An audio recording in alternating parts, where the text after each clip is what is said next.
আমি যখন চুল পড়া বন্ধের জন্য চুলের একটা হেয়ার সিরামের রেসিপি আপনাদের সবার সাথে শেয়ার করেছিলাম, তখন আপনাদের মধ্যে অনেক আপুরাই আমার কাছে এই হেয়ার অয়েলের রেসিপিটাও চেয়েছিলেন। অনেক আপুরাই জানতে চেয়েছিলেন আমি কোন হেয়ার অয়েলটা চুলে ব্যবহার করে থাকি। সেই সব আপুদের জন্য আজকে আমার এই ম্যাজিক হেয়ার অয়েল রেসিপিটা শেয়ার করলাম। আজকে আমি যে হেয়ার অয়েলের রেসিপিটা আপনাদের সবার সাথে শেয়ার করছি, এই হেয়ার অয়েলটা যদি আপনারা টানা 1 থেকে 1.5 মাস ব্যবহার করেন, ইনশাল্লাহ খুব ভালো একটা পরিবর্তন লক্ষ্য করতে পারবেন। এই ম্যাজিক হেয়ার অয়েলটা মূলত চুল পড়া বন্ধের পাশাপাশি নতুন চুল গজাতে সাহায্য করে। চুলে যদি উকুন থাকে সেই উকুনগুলো মরে যায়, সেই সাথে চুলগুলো খুব দ্রুত লম্বা হতে সাহায্য করে। তো কথা না বাড়িয়ে এই ম্যাজিক হেয়ার অয়েলের রেসিপিটাই আপনাদের সকলের সাথে শেয়ার করছি।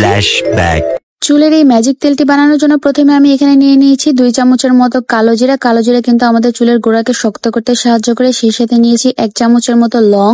এরপরে নিয়ে নিয়েছিলাম মেথি। মেথির উপকারিতা আর নাই বলি, আমরা সকলেই জানি মেথি আমাদের চুলের জন্য কতটা উপকারী। চুলের গোড়া শক্ত করার পাশাপাশি চুল পড়াটাও বন্ধ করে। সেই সাথে সবচেয়ে গুরুত্বপূর্ণ উপাদানটি হলো রোজমেরি। রোজমেরি কিন্তু আমাদের চুলের জন্য অনেক উপকারী। এটি কিন্তু খুব দ্রুত চুল লম্বা করতেও সাহায্য করে থাকে। এখানে আমি তেল হিসেবে ব্যবহার করেছি অলিভ অয়েল। অলিভ অয়েলটাকে অবশ্যই নিতে হবে, আর আমি কোন অলিভ অয়েলটা ব্যবহার করছি সেটাও আপনাদের সাথে দেখিয়ে দিচ্ছি। অনেক ব্র্যান্ডেরই অলিভ অয়েল ছিল, কিন্তু আমার কাছে কাচের বোতলের এই ব্র্যান্ডেরই অলিভ অয়েলটা খুব বেশি ভালো লেগেছে। আপনারাও চেষ্টা করবেন এই অলিভ অয়েলটা ব্যবহার করতে, আর যদি আপনারা সেটা না পান সেক্ষেত্রে আপনাদের কাছে যেটাই থাকে সেটাই ব্যবহার করলে চলবে। এরপরে নিয়েছি এই রেসিপির আরেকটা মূল উপাদান আড়ঙের যে সিসিমি অয়েলটা রয়েছে, সেই সিসিমি অয়েল। আড়ঙের এই তেলের উপকারিতা আর নাই বলে যারা ব্যবহার করেছে তারা বলতে পারবে। তো এই তেলের প্রাইস ছিল 270 টাকা, আর ভ্যাট সহ পড়েছে 285 টাকা। অলিভ অয়েলের দাম ছিল 250 টাকা। মেথি নিয়েছিলাম 50 গ্রাম 140 টাকা দিয়ে। কালিজিরাটা অনেকগুলো কেনা হয়েছিল বাসায়, যার কারণে এটার দামটা সঠিক আমার মনে নেই। লংটাও সেই সাথে বাসা থেকে আমি ব্যবহার করেছিলাম।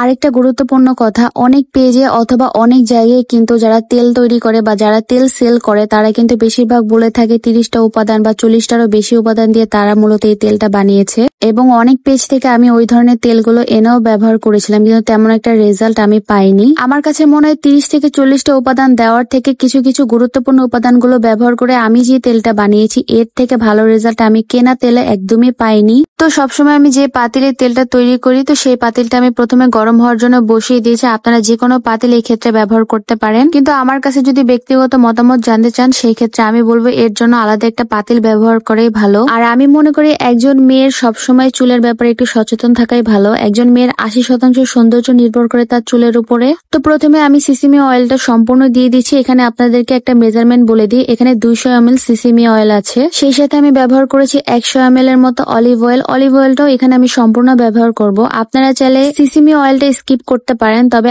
আমি বলবো অবশ্যই অলিভ অয়েলটা ব্যবহার করবেন। অলিভ অয়েল কিন্তু আমাদের চুলের জন্য অনেক ভালো। পাশাপাশি অলিভ অয়েল কিন্তু মাথা ঠান্ডা করতে গুরুত্বপূর্ণ ভূমিকা পালন করে থাকে। এরপরে 2 থেকে 3 মিনিট চুলার আঁচটাকে একদম মিডিয়াম টু লোতে রেখে তেলটাকে হালকা একটু গরম করে নিতে হবে, তবে বেশি গরম করলে চলবে না। চুলার আঁচটা কিন্তু একদমই কমিয়ে দিতে হবে। 200 গ্রাম সিসিমি অয়েল এবং 100 গ্রাম অলিভ অয়েলের সাথে আমি যে মেজারমেন্ট গুলো দিয়েছি, অর্থাৎ যে উপকরণগুলো যতটুকু মেজারমেন্টে আমি ব্যবহার করেছি সেই মেজারমেন্টে আপনারা কিন্তু 1.5 থেকে 2 মাস চোখ বন্ধ করে এই তেলটা ব্যবহার করতে পারবেন। এখানে আমি দিয়েছি 2 চামচের মতো রোজমেরি এবং দিয়েছি 2 চামচের মতো কালো জিরা। এরপর আমি এখানে দিয়ে দেবো 20-25টির মতো লং। এই লং কিন্তু চুল পড়া বন্ধের জন্য খুব গুরুত্বপূর্ণ একটা ভূমিকা পালন করে থাকে। সবশেষে এখানে আমি ব্যবহার করব 3 টেবিল চামচ উঁচু উঁচু করে দেওয়া মেথি। এখানে কিন্তু প্রত্যেকটা উপকরণই ড্রাই ছিল, এখানে কিন্তু একটাও ভেজা ছিল না, সবগুলোই শুকনো অবস্থায় ছিল। আপনারা কিন্তু একটু খেয়াল করে দেখতে পাবেন আমি চুলার আঁচটাকে কিন্তু একদম লোতে রেখেছি, আর দেখতেই পাচ্ছেন বুদবুদ ফেনা ওঠা শুরু হয়ে এসেছে। এই অবস্থায় এটাকে রেখে দিতে হবে ঘড়ি ধরে 5 মিনিট। তো 5 মিনিট পরে আপনাদেরকে দেখাচ্ছি তেলটা যখন ভালো মতো গরম হয়ে এসেছে, দেখতেই পাচ্ছেন বুদবুদ করে ফেনা ওঠা শুরু হয়েছে। এতে ভয়ের কোনো কারণ নেই, একটা চামচের সাহায্যে ভালো মতো নেড়ে চেড়ে দিবেন।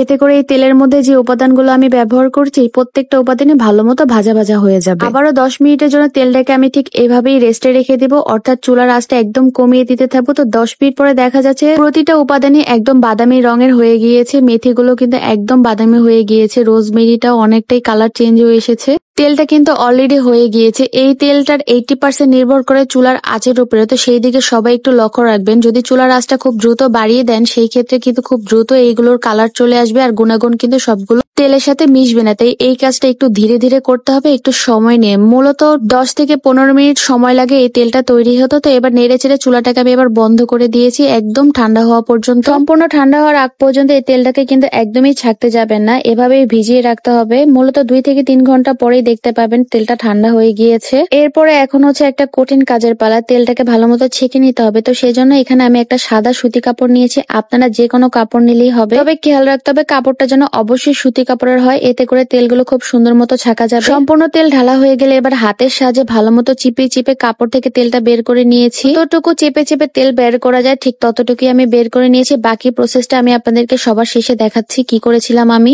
এবার যে তেলগুলো ছাকা হয়ে গেছে সেই তেলগুলো এবার আমি এই বোতলগুলোতে ভরে নিব, আপনারা যে কোনো বোতলে ভরে নিতে পারেন। তেলগুলো ভরে এবার এখানে 2 বোতল হয়েছে আমার তেল। 2 বোতল সম্পূর্ণ ভরেনি, সিসিমি অয়েলের বোতলটা একটু কম ছিল, পুরোটা ভরেনি। তেলটা আমি রাতের বেলা ব্যবহার করে সকালবেলা শ্যাম্পু করে ফেলি, ওভারনাইট মাথার মধ্যে রেখে দিই। এই তেল কিন্তু ছেলে মেয়ে উভয় ব্যবহার করতে পারবেন, সেই সাথে 3 বছরের পর থেকে সকল ছোট বাচ্চারাও কিন্তু এই তেলটা দিতে পারে। সবশেষে আপনাদের সাথে শেয়ার করছি আমি সেই সুতি কাপড়টাকে কি করেছি, সবগুলো উপাদানগুলো সুতি কাপড়ের মধ্যে নিয়ে এবার রেখে দিয়েছি একটা বাটির মধ্যে, জানলার গ্রিলের সাথে বেঁধে দিয়েছি। সারা রাত আমি এটাকে এভাবেই রেখে দিব, এতে করে ফোটা ফোটা তেল জমে যাবে। এখান থেকে তেল নিয়ে সেটা আমি আমার মাথায় ব্যবহার করব সরাসরি। সবশেষে সবাইকে একটা কথাই বলবো, সবাই এই তেলটা একবার হলেও বাড়িতে তৈরি করে দেখবেন, কথা দিচ্ছি খুব ভালো একটা রেজাল্ট পাবেন। আল্লাহ হাফেজ।